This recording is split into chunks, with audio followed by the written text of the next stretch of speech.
Welcome back to the Spirit of Watercolor. Linda here, and I'm so glad you're joining me again. We did just finish our painting on iridescent landscape, which was really fun, and thank you for all the viewers in the comments because I did enjoy it. It was kind of new for me. I've used the paints before, but only in non-representational work, so it was really enlightening. And now I want us to move out of that winter scene, which that was, because spring is here. It's trying to be spring. It's still very cold out and we don't have a whole lot of growth outside yet, but I am thinking about flowers, and they're a good way to learn how watercolors work. And they're simpler in some ways than other things in nature and human beings and animal. I mean, they're just a nice, not that they aren't detailed in their own right, but they're just simple shapes, and you can kind of stroke the shapes on with a particular shape of brush, get fresh, get a lot of paint out, practice the techniques. And so I want to revisit the brushes again and get back to some brush technique. And I think to get inspired, I wanted to I've done a lot of flowers, and I can show you some of my flower paintings. I've gotten good at roses and irises, but you know, this book here intrigued me at the bookstore, and I do want to keep the bookstores, local bookstores, in business. And so if I can find a book there that will be nice for my resource bookshelf, I may purchase one on occasion. And this one I really liked. It's Watercolor Flower Painter's Guide A to Z by Adeline Fletcher. And it's a wonderful book, and she goes into details, first of all, of the supplies you might want to pick up, and you know, you can go through and see if you have the paint colors that she has, or you know, the other supplies that she recommends, brushes, whatnot, unless you're like me, I'm more advanced, so you don't really need to buy all that. But then she goes in from A to Z, different flowers, you know, starting with the particular letter and going through the alphabet, and it's really nice. I mean, she goes into you know, the colors you need, and into a particular flower, and some information about the flower, which is what I said, the more you know, the better. And then some of these paintings are quite loose and fresh.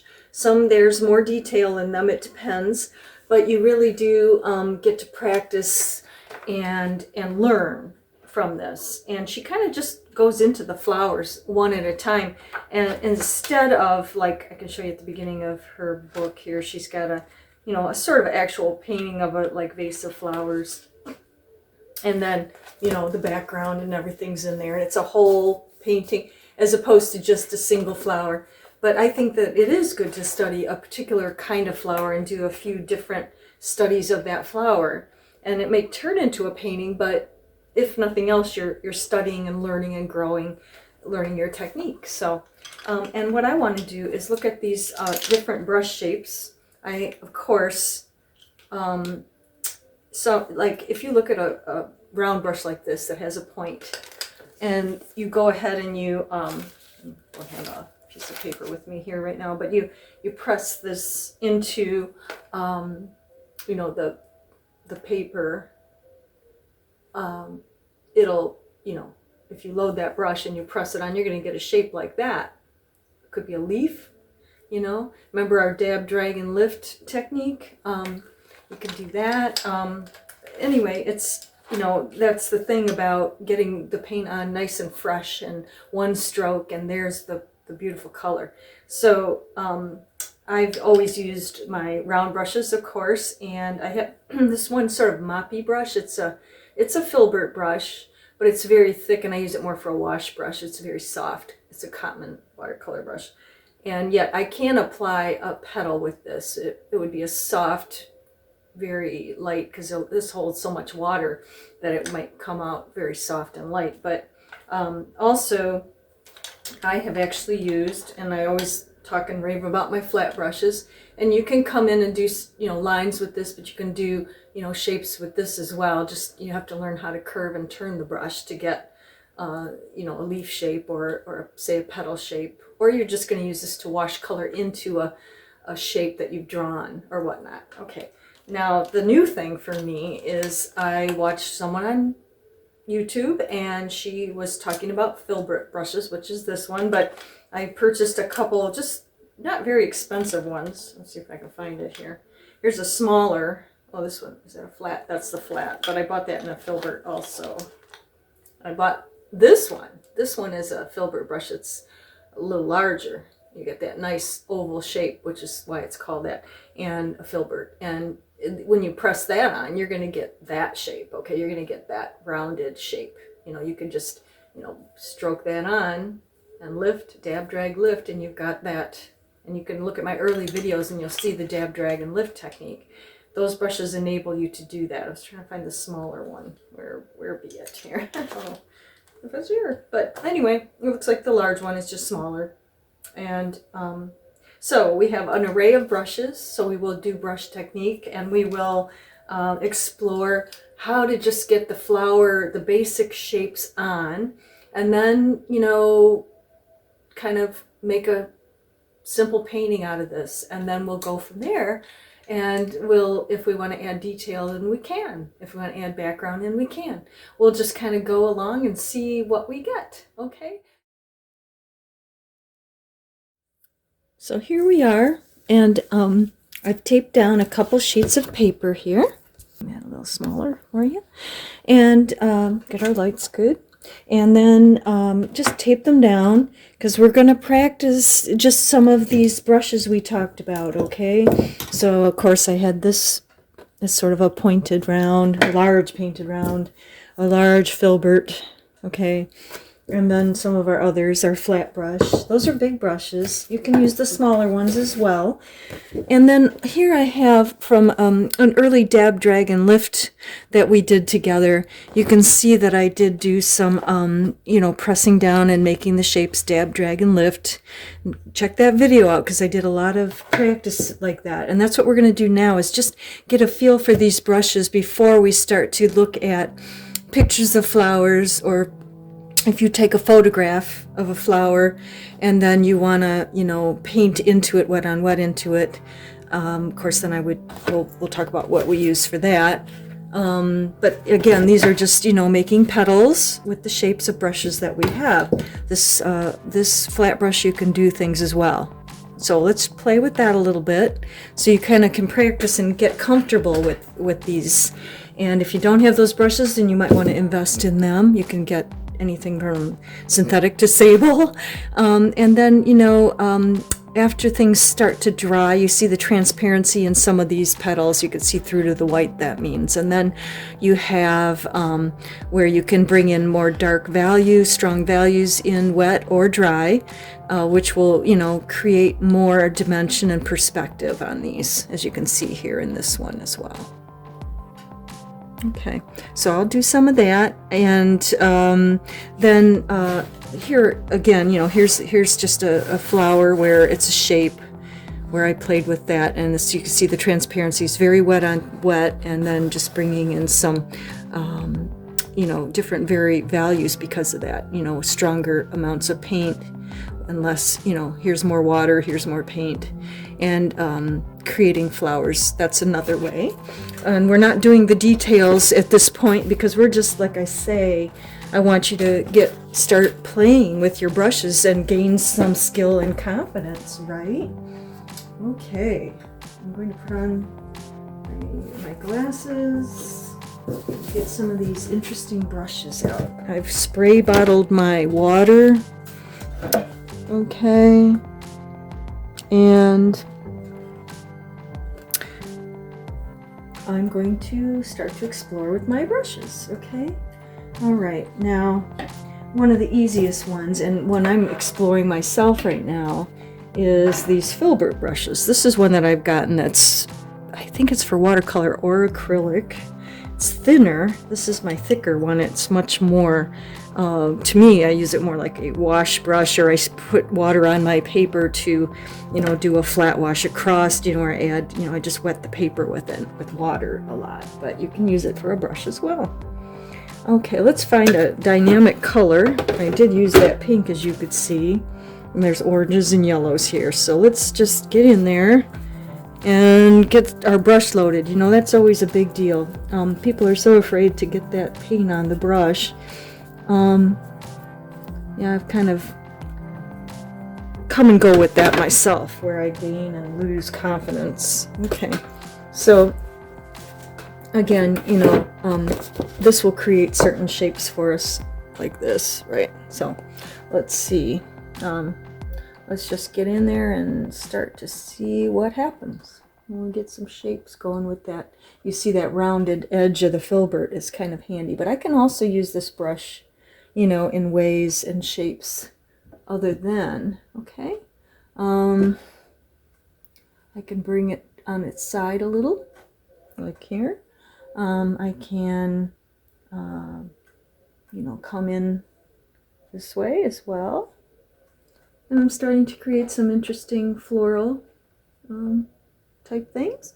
And in this one, it's pretty wet on wet, and I'm seeing different, you know, unevenness to it, but that may or may not work, so you may want to take your board, and that's what I always do. I keep it on a board so I can move my paints around and that kind of thing. Okay. All right, and then we can go back in and get, you know, stronger color as it's wet or as it after it dries as well. But you're seeing some lovely transparencies in there already, okay? And it kind of simplifies it, so you don't have to do so many strokes in there, right? Okay. So playing with that kind of brush is one thing that's pretty fun. And then I'm going to go next with my, so yeah, try that, and you know, just trying strokes of it, you know, just to see what you're getting, okay? And you know, playing with how much paint is on here to how little, right? Dab, drag, lift. I can make short strokes, I can make long strokes, and so on. And just getting comfortable. Okay, there, that's even better than the first one, right? Where I'm getting some interesting things happening. This is a brand new brush for me, so I'm also going, oh, what will it do? Okay. All right. Okay. Okay. Now, and don't try to be perfect with that, because we're just, like I say, we're going to go to the next sheet, and then we'll have practiced a little on just, there's something on the back of this sheet. I always use both sides, right? Because, you know, you don't need to, I'm going to mix some colors here, pink and orange, see what happens. It's just a little different. And this will create a whole different kind of shape. Okay, dab, drag. You got to put the pressure on that paper. Make sure that brush is really getting wet. I think I need a lot more color. Okay. Ooh, yes. Okay. And then let that pointed. This is a synthetic. It's still trying to get wet. But I could do some kind of lilies with this. Right? Because I give it a nice point. That's really pretty. And these are quite wet, and you know, you can try it with much more paint and less water. Always should have a paper towel handy. I always keep a big roll of paper towel around so I can kind of take that water out. It can get too watery. And then go with even thicker amount of paint. You know, really load that brush. And see the difference between that and, you know, where I had more watery. This is much more loaded paint. Okay? You can go back in a stroke or two. I just trying to get us to look at just using as little strokes as possible, because you get that fresh, transparent, beautiful look going, don't we? Yes, yes. Yeah, I can bring it a little in there and when and what if I choose, and let it kind of fan out or whatnot. So yeah, dab, drag, lift. Okay, so we're seeing what that does, right? And then also that could be, you know, if this is green, then you could, you know, these could be leaves. You know, leaves on a plant. You know, you have a stem. You can do the stem with that as well. you know, and do your leaves. Because you have that nice point, even though it's a huge brush. But the nice thing about the size, again, is getting that, just a stroke on there. And just getting the marks on the page and getting, you know, as much information down as you can with just, you know, a stroke. And it'll be lighter and lighter as, of course, paint works that way. And now that we've practiced a little bit, I think it would be nice to just make a real simple something from those things that we just did. Okay, so again, I'm going to go in with the green. I'm using sap. I may use a little forest green also over here, get darker. That's a pretty color. And then, you know, maybe just practice some leaves. Okay. Ooh, look at that. Right? And some stems. You know, that's awfully thick stem, so maybe I want to probably prefer the flat brush for that. But it's okay. Keep trying and keep playing. You know? See how nice and straight you can get it. And yeah. And just, you know, play with the brushes, see what you can create that has something to do with nature and natural things outside growing, and yeah. Okay. And then let's see, I'm just going to bring this in here. Ooh, yeah, that's pretty, right?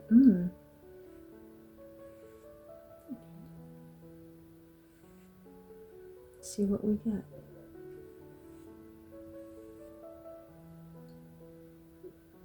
Sometimes even if you think, oh, I don't have that shape perfect, it's still nice to just leave it and see what it does. Let the paints flow. It's pretty nice paper I have here. It might be nicer than the other paper I had. The quality of paper makes a difference in how the paints come onto the paper, and that might also be something to think about. Okay, I'm going to do just a few more of these within here. And again, we're practicing, we're building some skill just to understand our brushes and what they're capable of. And then we'll go back in. I'm going to take that, you know, I'm going to take the, and you can, you know, also wet your paper. We do that sometimes. But let's see, what color can we go into now? Oh, I don't know. How about a lovely purple?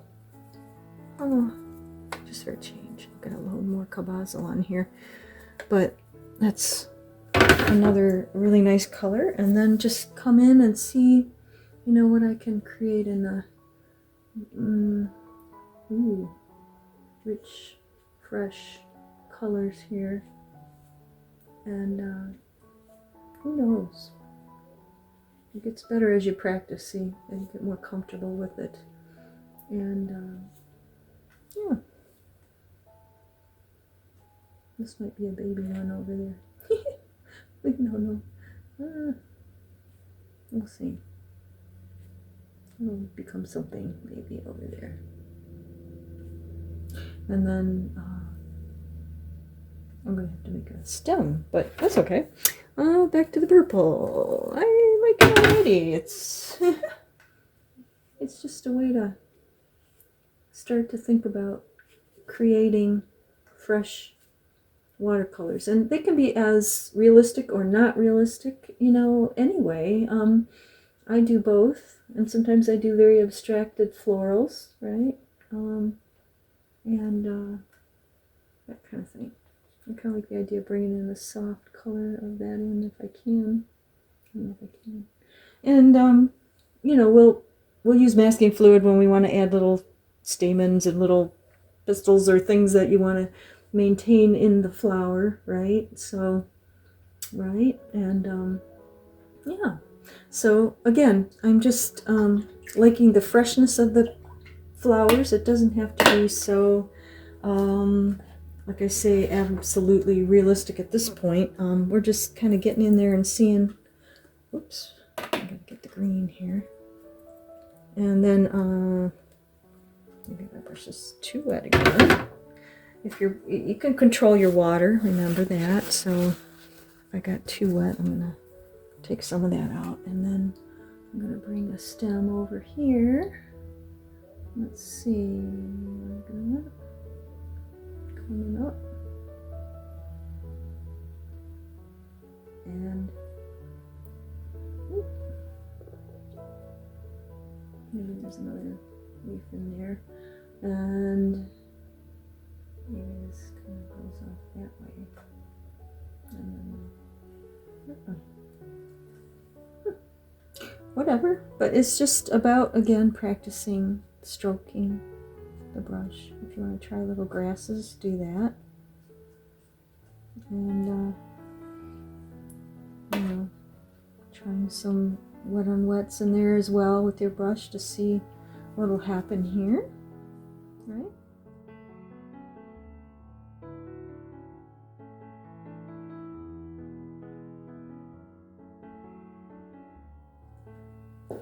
Okay, so I hope that that was helpful for you, and it's just really important to start to practice those skills. One thing I used to always say when I was in my classes teaching is, you may have talent, but you still have to have skills. Talent plus skills equals ability. So even if you, you know, have a creative talent, and we all have some talent, we do, we just don't know about it until we start to work on it and build the skills and discover what those talents are and what style, you know, of work you'll do. Okay, so anyway, we went from, you know, these little strokes and learning what the brush does, and I do want us to go into, like I said before, the shapes and bringing the wet into wets in and practicing that, and that will take us into different kinds of flowers. But right now, just working those, like I said, those basic strokes with those different brushes, the round, the flat, and the filbert, and you know, and there's other brushes you can try as well, but you can start to become, you know, taking that shape and doing it over and over again, and then bringing some background in. You can create interesting, simple, but beautiful, dynamic paintings. They don't necessarily have to be super realistic, or if we want to go that way, we can. So, you know, like I was showing you in that first one, you can go from something like this, you know, or like I say, the wet on wet one, to something much more, you know, floral. And you know, this is just, you know, using the same colors but getting into something like a rose and working into the shapes, you know, with the brushes into the different parts of the flower. Okay, and also I wanted to just mention that we're going to go into our next video. We're going to start to do that. We're going to start to take a flower. We'll choose a flower in the next video or two, and maybe more. Like here, and find a photo, something that you love, or you can follow something of mine, and then start to create a floral painting out of it. Okay. Actually, not sure which way is up. Yeah, that's up. And sometimes I don't know. And sometimes you can actually turn a painting and create it and make it work the other way. But you know, you start to and I always take artistic license, and so of course I'm still working more values into this one. I really don't know which way it goes. Anyway, I think it's that way. And bring in some more darks and get more dimension and perspective. But we can go into something more where we're taking a flower study and then maybe put 2 or 3 on there, and then start to create an actual painting of that kind of flower. I have daffodils and daylilies. We have, you know, you have flowers in your garden. You can photograph, and we can start to look at these. Okay, so let's move on. It's time for us to get those dynamic, beautiful flowers and that spring spirit back into us. We can enjoy that even before those flowers really pop up, right? And then, as it's staying pretty cold for the beginning of April this year, I'm ready. I hope you are. So, and then by the time we get into actual spring and flowers, we'll have more inspiration. Like that book I showed you, we'll have more inspiration. So please keep coming back. Let's keep learning and growing together. Let's find our spiritual enrichment with watercolor together. Thanks again for watching. You know what to do. Like and subscribe, and let's keep going. And we'll get back into those more exciting colors too. I'm going to buy some more of those interference and iridescent paints too. I'm quite inspired from those videos as well. So check those out too, and you know, check out those paints. And I'll see you soon. Keep coming back.